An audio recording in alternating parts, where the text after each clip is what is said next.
Triple E EDC back again with another knife video. We are going to look at two blades from Spartan Blades today, and these are from the new bronze or field grade series, and these are the first in their budget line essentially. So for those of you who don't know, Spartan Blades has also become Pineland, I think it's called Pineland Cutlery, and they partnered with K-Bar. So K-Bar is in New York, and they also have manufacturing facilities overseas. And so what they've decided to do is to split their knife lines into three lines: gold or elite, silver or pro, and bronze or field grade. So the gold or elite ones are going to be what you know and love from Spartan, everything made in their North Carolina facility, and all the Harsey folders and all the high-end premium fixed blades and things like that. They're all going to be made in the gold line. Then you're going to have mostly fixed blades so far. I mean, they may expand the line at some point, but they're going to have knives in the silver line that are made in the K-Bar's New York facility, Ole in New York, and those knives are going to be made with the Crovan that K-Bar uses, and so far they've listed a couple of fixed blades that are going to be made in that facility. Then you're going to have the field grade knives. These are from Taiwan. They're not from the US, but they are held to the same standard. I talked with the owners of Spartan, and they have assured me that they do go through a rigorous quality control on their end to make sure that what they're getting is what they want. So that's great as well. All right, let's go ahead and take a look at these knives without further ado. So this is the Les George designed knife, and so this is the Astor. I was blanking on the name for a minute. So this is the Astor, and this is the Bill Harsey designed Talos. So let's go ahead and I'm going to show both blades real quick to you, and then we're going to go into some size comparisons and some thoughts on and first impressions on these. So this is the Talos, as I said. Both blades are CTS-XHP. As you can see, this blade in particular has a great sort of finish on it. It also has a great blade shape. I really like that sort of mirror stonewash finish. I think it looks very good on here. CTS-XHP is an excellent choice for this blade material. CTS-XHP, for those of you who don't know, is a very well-balanced steel. There's Bill Harsey's signature, and it really well balances all the different aspects that you want out of steel, which is great. And actually, S35VN, which is one of the premier steels on the market, and even for high-end folders, and that's what they use on their gold line, at least until recently. I think they started moving toward S45VN, but S35VN traditionally has been what Spartan will use on their gold line. And those of you who know cold steel know that most cold steel enthusiasts will prefer the old XHP versions of cold steel's knives to their S35VN. That's not necessarily a knock on S35VN, but it really is a compliment to XHP as to what the steel offers. So let's go ahead and sort of continue down the knife here. And I'm going to go ahead and do the impressions now. But essentially, what things to note on the blade are that the blade shape is completely it's just excellent. The thumb studs I like quite a bit. They're a good shape and they work very well. The finish on here is nice. This blade steel is nice as well. Some bad on the blade is that it didn't come as sharp as I'd like from the factory. So this is a piece of paper. So it's giving me a little bit of a toothy edge here, and as you can see, it's sort of you get some of that in there. So the edge is a little bit inconsistent. There you go. It's a little bit inconsistent. So overall, I think what I'm going to do is before I test these for a full review, I'm going to give these a good sharpening and put a nice edge on them. So that's the blade. Let's go ahead and look at the handle now. So the pivot is a little plain. I do think they could have done a little bit more on the pivot, but I do like the fact that they put the knife side of the pivot on the show side and the tool side over here on the on the clip side. So I think that's pretty cool. The G10 on here is extremely grippy, so just be aware of that. This is G10 and it is extremely grippy. It's not quite to the level of the Cold Steel Recon 1, but it is, you know, very, very grippy. I wasn't expecting it to be so grippy when I first ordered this knife. So all of the dimples and everything that you see here, it's not just design. That actually is the you know, a very rugged texture on here. The tooling on the hardware, I have to say, I'm very impressed with, because they're, you know, the impressions on there are deep, even though these are you know, smaller screws or T6. Even though they're small, the impressions on them are deep and well defined, which means that they should work well for hardware even at a T6. Another thing that I notice with the handle, obviously, is it's a liner lock, but the liner lock on this is a little bit odd in the way it sticks out, and I'll show you what I'm talking about in a minute. So it's made so that you can, you know, have good access from over here. The access is not a problem, but weirdly, on the other side, there's sort of a cutout here on the handle. So most knives that are liner locks, and I'll pull one out over here. Let's see, here's one. So this is a, you know, Civivi, the Bull Mastiff. So this is more recessed on the show scale than this. You know, so you have a little bit sticking out here on this side, but mostly sticking out on this side. So on this one, by contrast, it's sort of sticking out the same amount on both sides, which is interesting. You do not feel this, by the way, when you're choking up on this. I will say that the ergonomics on this are very good for this size of knife, and the deep carry clip is quite nice on here. The screws are not recessed, so I don't love that, but I do like the fact that the clip itself is recessed in. I think that is a nice touch. The lanyard hole's out of the way, which is great, and like I said, the overall ergonomics on this are pretty good. For a knife this size, I'd probably say they're around a 7, which is pretty good. So overall, this is $115 for this. Now, where does that?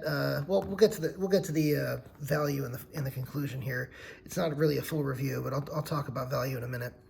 This is the Les George design, and again, this is very identifiably Les George. Like when you see this design, you know it's Les George, and so that's, I like that right off the bat. Again, the blade steel CTS-XHP, great blade steel, no problems. Spartan logo, I like their logo quite a bit. Swedge on top, I like the spear point here. It's a very, very useful blade shape. You have a little bit of flat over here. You have a lot of belly here. This is going to be a great blade shape for pretty much, you know, a lot of everyday use, just as this is a great blade shape. These two, they're very different blade shapes, but these are two of the most useful blade shapes.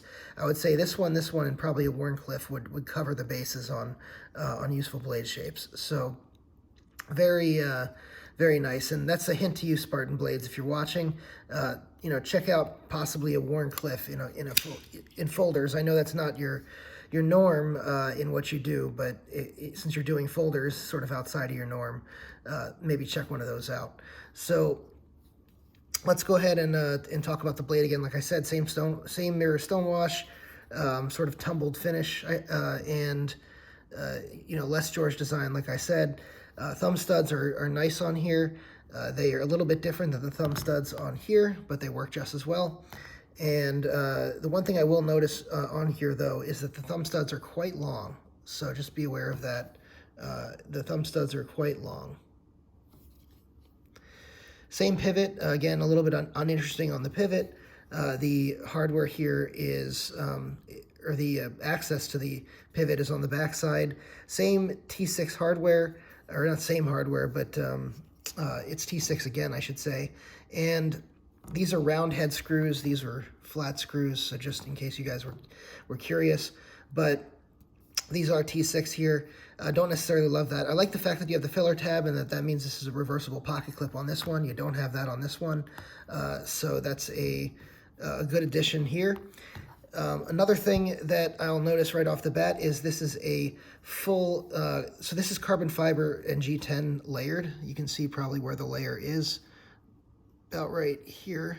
So, well, I don't know if you can see where I'm pointing, but yeah, it's a, this is carbon fiber and G10, layered G10, sorry, carbon fiber on top of G10. Same thing on this side. Now you have a steel liner on this side, and that steel liner also serves as your liner lock.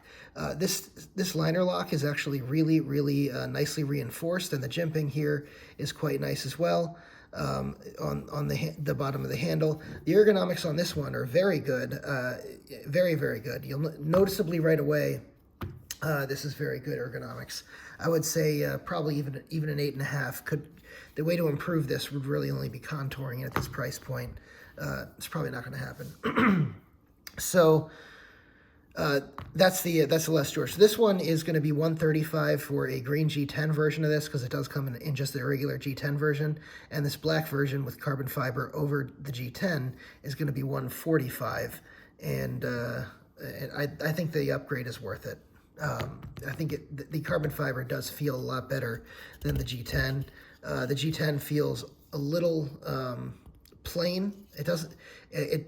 I can tell it's G10, but it also doesn't feel significantly, you know, like an upgrade over, let's say, Grivery or FRN or whatever. But this one does feel like it's a little bit upgraded, and it helps to have the solidity of the full scale here, whereas the full steel liner, I should say, whereas here, this is not a full steel liner. This is G10 on both sides with a little bit of a liner in. Now, one of the benefits to having, you know, no liner here, no steel liner here is this is actually extremely light, which makes it kind of a surprising competitor for another knife that many people know about, the Benchmade Bugout. So the Benchmade Bugout is 1.9 ounces. These are basically, you know, I don't want to say they're the same size, because here's the mini Bugout. So this is really an in-between size of the mini Bugout and the Bugout.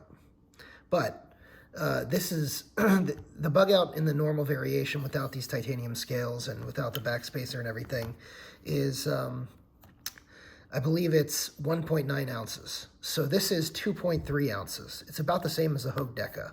So those of you guys who know the Hogue Deca and know, this is actually probably maybe a fraction of an ounce lighter than the Hogue Deca, which is great. And so, you know, I think it makes this really an accessible EDC for a lot of people.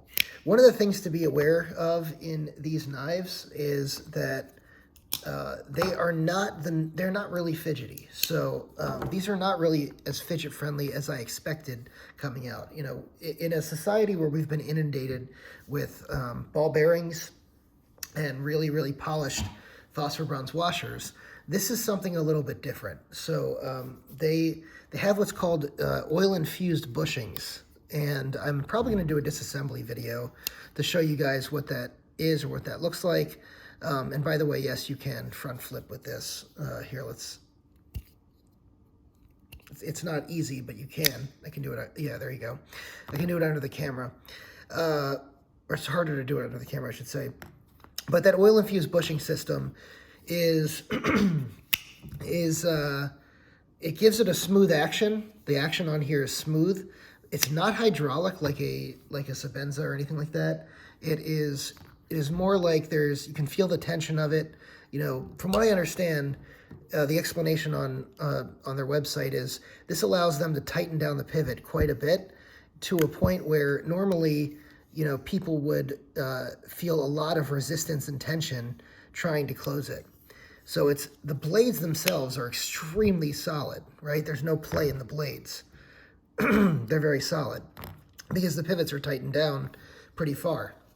However, they still run fairly smooth despite the tight pivots because of the fact that they have these oil-infused bushings.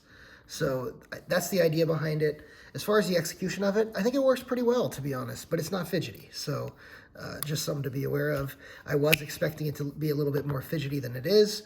And because of this, sometimes you'll have where you'll shoot this out and, you know, it'll come out and slam out. And then other times, you know, I'll shoot it out and you know, it'll come out like that. So do I think that's a big deal? No, but it's something to be aware of when you're making your purchasing decision. All right. I will say when I first opened these up, you know, I was expecting some really, really heavy-duty knives. I did open this one first, and with how light it was, honestly, and also with the G10, and I'm not a big fan of G10, by the way, but with the G10, I was a little bit disappointed when I opened this. Then I started, you know, really, you know, working it, and I decided to, you know, cut a little bit with it, do a few EDC tasks, and it's actually really well designed. It's really, really well designed and works really well. Could use a sharpening, like I said, but I'll go ahead and take care of that, put a nice edge on it, and, you know, in my full review, we'll take another look at how well it performed sort of in an EDC role. So as far as value on these so far, I think their value on them is pretty good, but not quite where I'd want it to be. So this is 115 and this is 145, as I said. I'll say like this. With the steel here, it makes it feel a little like it just needs a little something extra in order to get to the price point, right? Because the amount of steel used here is usually seen in knives that are under $100 and frankly under, you know, under $50. Usually you'll see aluminum being used and things like that in the $50 to $150, $200 range. Even the Socom Elite's, you know, aluminum, that's the $300 range, right? So, and then you have titanium, you know, used at other times to make it lighter. I would have liked to see possibly, obviously with these lock bars, I don't think I've seen an aluminum lock bar, so I don't know if they can do that.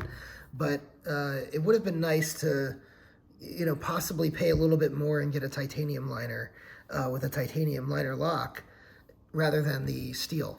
I probably would have preferred to do that. But with the steel, honestly, this is a great design, and I think it holds up mostly to that 145 price point. You know, if you're a Les George fan, I think you'll be pretty happy with this. It gives you access to one of his designs in a good steel with pretty good materials all around at a decent price. So I think that's a good thing. Harsey as well designed this very well, and like I said, it's a little bit lighter. I like more solid feeling knives. That's my preference. So, you know, if you're hearing a little hesitancy with this one, it mostly has to do with that. If you like lighter knives, you're probably going to like this knife. But I'm more of a heavy duty, you know, knife kind of guy. I like the XM24. I like the Spyderco Military. You know, I got a Medford full size Marauder. So, you know, that's usually more my jam. But this is a great knife as far as the design, and I think the execution is pretty good. For $115, you're getting CTS-XHP. The only real other company that does that at that price range is going to be, you know, Cold Steel when they used to do it, and their knives were around the same price. And you were also going to be looking at Spyderco with the Spyderco Chapparal, which is an XHP, but that's going to be FRN handles. And the Cold Steels, by the way, are no longer XHP. They're S35VN, but they still maintain similar price points. Cold Steel, of course, is under new ownership, and who knows if that'll last. So hopefully this has been useful to you. I'd say as far as the value of these knives, pretty good, but not great. But I think overall the knives themselves, I think, are going to be good EDC knives that are meant to be used. These are not, you know, knives that you buy to flick around and play with. These are knives that are meant to be put to work, and frankly, I'm going to see if I can put them to work. So thanks for watching. Go ahead and leave a comment. Let me know what you think of these, and go ahead and hit the subscribe button and the notification bell if you found this useful, and hit the like button as well. Thanks so much.